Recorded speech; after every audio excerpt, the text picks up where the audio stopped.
MA final paper third modern British literature.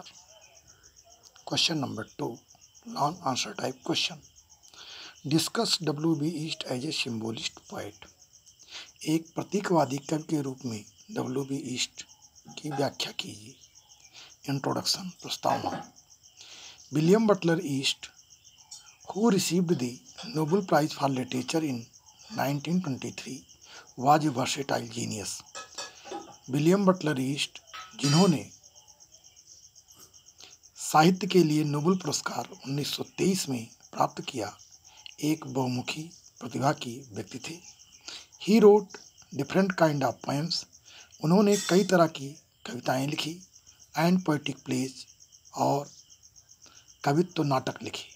He has been called the greatest poet of 20th century. उनको 20वीं शताब्दी का सबसे महान कवि कहा जाता है। He was one of the greatest poets among the modernists. आधुनिक कवियों की श्रृंखला में वह एक सबसे महान कवि के रूप में जाने जाते हैं। एज ए सिम्बोलिस्ट, प्रतीकवादी कवि के रूप में। W.B. East was also a symbolist. W.B. ईस्ट एक प्रतीकवादी कवि थे। He was also influenced by symbolism of French writers. वह फ्रांस के लेखकों के प्रतीकात्मक प्रभाव से प्रभावित थे। In the story of Leda and swan, Leda और स्वान की कहानी में, which is adapted from the Greek classics, जिसको कि ग्रीक के साहित्य से लिया गया है। W.B. ईस्ट gives a symbolic meaning to the story of the rape. W.B. ईस्ट रेप की, बलात्कार की एक प्रतीकात्मक कहानी, प्रतीकात्मक अर्थ प्रदान करते हैं। W.B. ईस्ट रेप की कहानी को एक प्रतीकात्मक अर्थ प्रदान करते हैं। W.B. East interrupts, W.B. East व्याख्या करते हैं the story of rape, rape की उस कहानी को, इन द फॉलोइंग वर्ड्स, निम्न शब्दों में। Having taken full control of Leda, Leda के ऊपर पूर्ण नियंत्रण करने के बाद, द सेल्फ स्वान, इंद्र, जिसको कि जीसस कहते हैं, began to course by means of a secret system of इंद्रियाज, अपनी गुप्त इंद्रियों से उन्होंने अपने क्रियाकलाप को शुरू किया।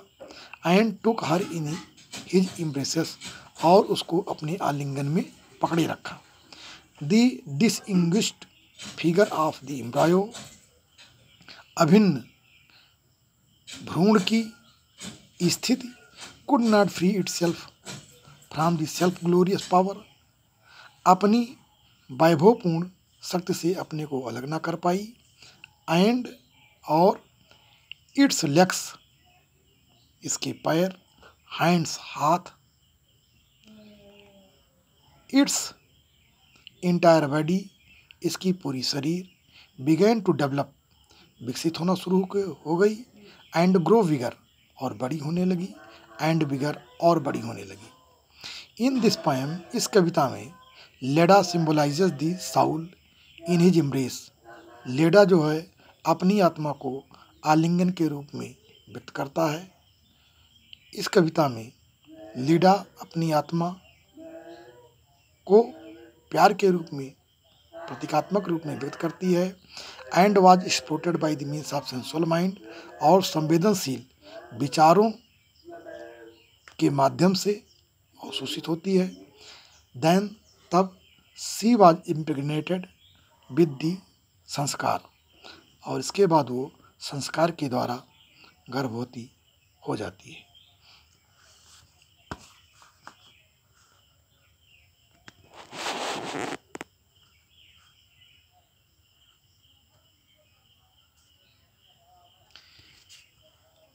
इन अनदर पोएम, दूसरी कविता में, द सेकंड कमिंग में, W.B. ईस्ट यूजेज अनदर सिंबल, W.B. ईस्ट दूसरे प्रतीक का प्रयोग करते हैं। The wheel is symbolised by the falcon, ये चक्र बाज के प्रतीक से युक्त है। It is moving on the wide spread circumference of sky, यह बाज विस्तृत आकाश की परिधियों पर घूमता है। It has lost control over itself, इसने खुद के ऊपर नियंत्रण खो दिया है। बिकॉज क्योंकि there is no control of itself upon the centre, क्योंकि इसका केंद्र पर कोई नियंत्रण नहीं रह गया है। According to the symbolic sense, प्रतीकात्मक भावों में the falcon is present civilisation, बाज वर्तमान सभ्यता की प्रतीक है, बाज वर्तमान सभ्यता का प्रतीक है। Which has lost its link, जिसने अपना संबंध खो दिया है, विद इट्स प्रिंसिपल्स, अपने सिद्धांतों से, एंड स्क्रिप्चर्स, और अपने शास्त्रों से। So so state the degeneration of has come, and so a state of degeneration has come, इसलिए अवनत की स्थिति उत्पन्न हो गई है, पतन की स्थिति उत्पन्न हो गई है। The movement of the wheel is further symbolised, चक्र का गति आगे प्रतीक के रूप में व्यक्त है, विद द ग्रोइंग इंटेलेक्चुअलिज्म, बौद्धिकता के विकास के साथ, बौद्धिकता के विकास के साथ चक्र की गति को प्रतीक के रूप में व्यक्त किया गया है। Which has lost its link, जिसने अपने संबंधों को खो दिया है, विद स्पिरिचुअलिज्म, अध्यात्म के साथ। The intellect does not realise, बुद्धि विश्वास नहीं करती है, महसूस नहीं करती है, द फोर्स ऑफ साउल और अटम, आत्मा की शक्ति को, बुद्धि आत्मा की शक्ति को महसूस नहीं करती है। हैंस इस तरह से द मूवमेंट ऑफ गायर, चक्र की गति, हैज बीन एक्सप्लेन्ड, व्याख्या की गई है, by different uses of symbols, प्रतीक के विभिन्न प्रयोगों के द्वारा। As we see in the following lines, जैसे हम निम्न पंक्तियों में देखते हैं। Turning and turning in the widening gyre, घूमते हुए विस्तृत चक्र में। The falcon can not hear the falconer, बाज बहेलिए की आवाज़ को नहीं सुन पाता है। कहने का अर्थ है कि सभ्यता वहाँ के रहने वाले लोगों की व्यवस्थाओं से एकीकृत नहीं होती है। थिंग्स फॉल अपार्ट, वस्तुएं अलग हो चुकी हैं। The centre can not hold, और केंद्र की पकड़ इन वस्तुओं पर से खत्म हो चुकी है। मियर energy is लूज्ड upon the world, केवल अराजकता का ही इस संसार में बोलबाला है। द लव फॉर रिलीजन, धर्म के लिए प्रेम।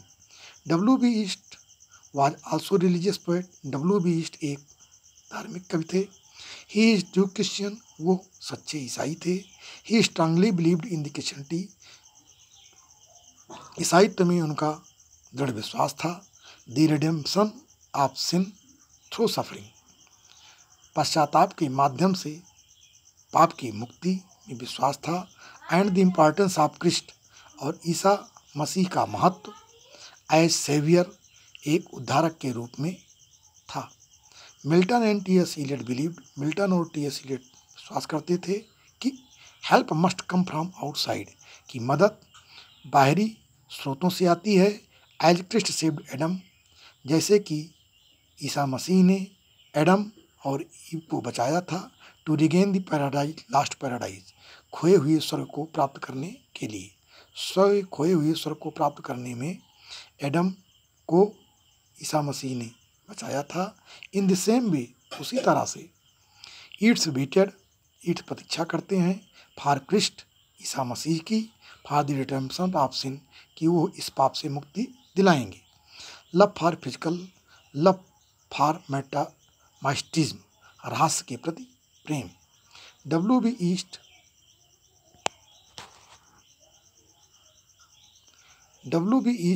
Is a real mystic, W.B. ईस्ट एक वास्तविक रहस्यमयी राइटर हैं।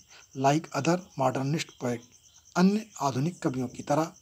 इन द पोएम बाइजेंसियम में and Lake Isle of Innisfree में, the poet gives free play to his love of mysticism, अपने रहस्यवाद का उन्मुक्त प्रदर्शन प्रदान करता है। द पोएट डिस्क्राइब्स, कब व्यक्त करता है, ए लैंड, ऐसी धरती की, ऑफ मिस्ट्री, जो रहस्यपूर्ण है, which will be place of shelter, जो उसका शरण स्थल का स्थान बनेगी, फॉर हिम, उनके लिए, to save himself from the suffering of life, जिससे कि वो जीवन की इन यातनाओं से बच सकेंगे। इन बाइजेंसियम में the poet talks of A mysterious world, कभी ऐसे रहस्यमयी संसार की व्याख्या करता है। गवर्नड बाई सुपर नेचुरल्स, जो अलौकिक शक्तियों के द्वारा शासित है। And all the complexities of फरी लीव, और रोज की सारी जटिलताएं डाइंग इनटू डांस, उस नृत्य में खत्म हो जाएंगी। एंड एगोनी एट ट्रांस, और यंत्रणाएं मूर्छा में बदल जाएंगी, अचेतन अवस्था में आ जाएंगी। एंड एगोनी ऑफ फ्लेम, और परिष्कार की यंत्रणा that can not singly sleep, जो कि उसको बचा नहीं सकती है, जो कि उसे बचा नहीं सकती है।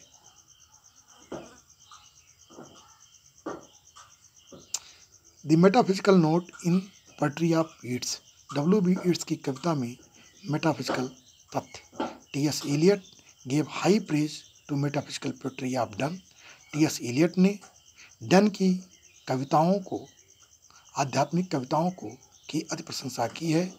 W.B. Yeats also was influenced by the metaphysical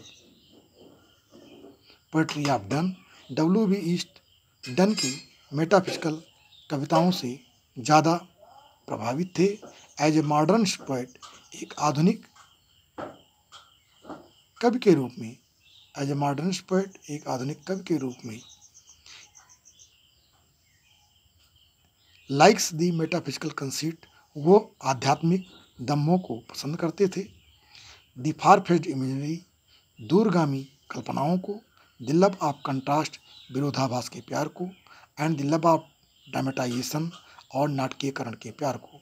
and the unification of thoughts, और विचारों की एकात्मकता को। विद फीलिंग,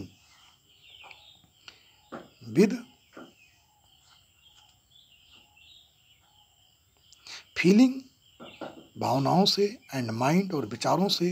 एंड हार्ट, और दिल से।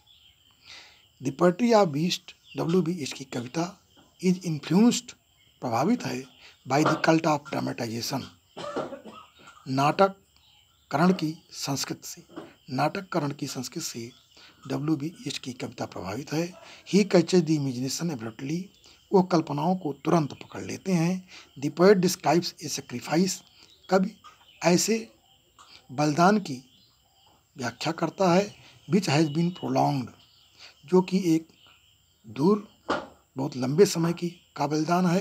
कैन मेक हार्ट, जो कि दिल को बना सकता है।